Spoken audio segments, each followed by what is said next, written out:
Hello guys, എൻ്റെ അമ്മാൻ്റെ ഒരു കുഞ്ഞു ബിസിനസ്സാണ് ഇട്ടത്. ചിക്കൻ മസാല, സാമ്പാർ പൊടി അങ്ങനെയൊക്കെയാണ് നമ്മൾ ബിസിനസ് ചെയ്യാൻ ഉദ്ദേശിക്കുന്നത്. നമുക്ക് ബിസിനസ്സിനോട് വലിയ താല്പര്യമുള്ള ഒരാളൊന്നും അല്ലായിരുന്നു. പക്ഷേ ഈടായിട്ട് ഒരു ക്ലാസ്സിന് പോയി, മസാലപ്പൊടികൾ ഉണ്ടാക്കുന്ന ക്ലാസ്സിന്.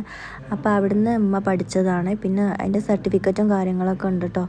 അപ്പോൾ അങ്ങനെ മസാലപ്പൊടികൾ ഉണ്ടാക്കി ഞങ്ങൾ ആദ്യം വീട്ടിൽ ടേസ്റ്റ് ചെയ്ത് നോക്കി. അപ്പോൾ നല്ല ടേസ്റ്റ് ഉണ്ട്. അപ്പോൾ ഉമ്മ കുടുംബശ്രീൻ്റെ സെക്രട്ടറിയാണ്. അപ്പോൾ അതിൻ്റെ ഭാഗമായിട്ട് കുടുംബശ്രീൻ്റെ ചന്തയുണ്ട്. അങ്ങനെ അതിലുമ്മ അത് സെയിൽ ചെയ്യാമെന്ന് വിചാരിച്ചു. അങ്ങനെ ഉണ്ടാക്കുന്ന പാക്കറ്റ്സാണ് ഇട്ടത്. അപ്പോൾ ഇതിൽ സാമ്പാർ പൊടി, ചിക്കൻ മസാല അങ്ങനെ എല്ലാ മസാലകളും നമുക്കിപ്പോൾ ഉണ്ടാക്കാനറിയാം.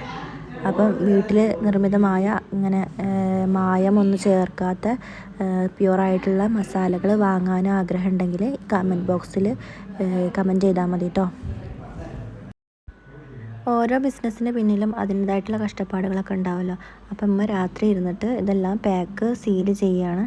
അപ്പോൾ വീഡിയോ ഇഷ്ടപ്പെട്ടാൽ ലൈക്ക് ചെയ്യാനും കമൻറ്റ് ചെയ്യാനും സബ്സ്ക്രൈബ് ചെയ്യാനും മറക്കരുത് കേട്ടോ. Thank you.